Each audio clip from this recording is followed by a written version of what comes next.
soulage. Emmanuel Macron présidera une cérémonie en l'honneur du peintre mercredi prochain au Louvre.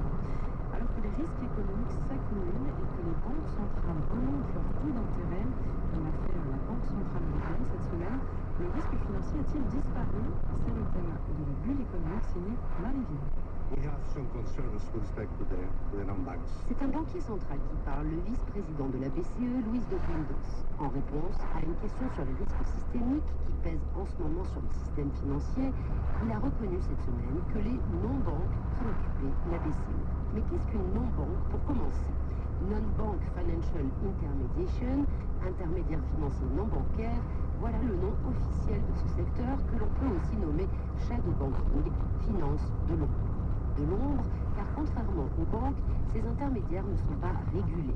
Fonds spéculatifs, d'investissement, fonds gérés pour le compte de riches familles, ces non-banques ne collectent pas les dépôts des petits épargnants, elles n'ont pas le pouvoir de création monétaire, un monde à part en somme, mais pas isolé d'une autre, et surtout pas isolé des banques qui, avant la crise de 2008, y avaient logé leurs produits les plus toxiques.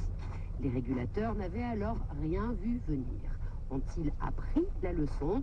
En partie. Aujourd'hui, il existe un forum de stabilité financière et l'un de ses rôles est justement d'estimer le poids financier de ce shadow banking. Or, ce poids augmente d'année en année. C'est aujourd'hui la moitié des actifs financiers dans le monde. Les milliers de milliards de dollars, d'euros, de yens et de livres déversés depuis 10 ans par les banques centrales ont grandement contribué à cet essor. Autre effet pervers, quand les taux sont à zéro, voire négatifs, et que le capital peine à se rémunérer, il va vers les produits les plus risqués. Ce qu'ont fait donc beaucoup de ces non-banques, prêter à des entreprises ou des particuliers moyennement solvables, avec à la clé un taux élevé et plus de rentabilité. Le problème, c'est que pour faire ces prêts, ces non-banques ont elles-mêmes emprunté à des banques. Il n'y a donc toujours pas de frontière hermétique entre ce monde non régulé et celui des banques.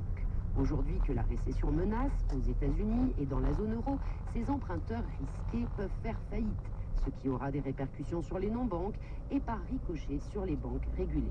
Or, personne ne sait aujourd'hui combien les banques leur ont réellement prêté. Quand on ne sait pas où se trouve le risque, qu'il est impossible à mesurer, difficile d'agir en conséquence. C'est le patron du plus gros gestionnaire d'actifs européen qui le dit et alerte les régulateurs à ce sujet dans le Financial Times de cette semaine.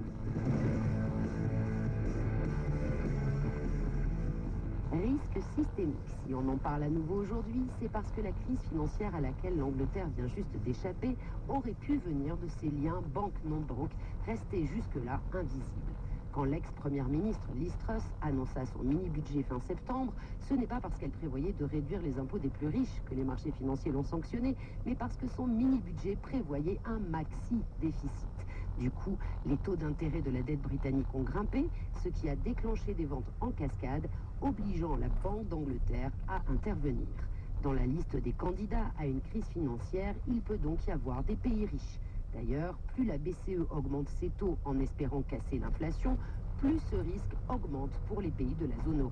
La hausse des taux d'intérêt peut aussi mettre en difficulté des entreprises, des ménages, déclencher des faillites, et c'est un autre risque pour les banques. Le Haut Conseil de stabilité financière, dans son rapport annuel sur la France, nous rassure, les banques sont en très bonne santé, mais il reconnaît que la volatilité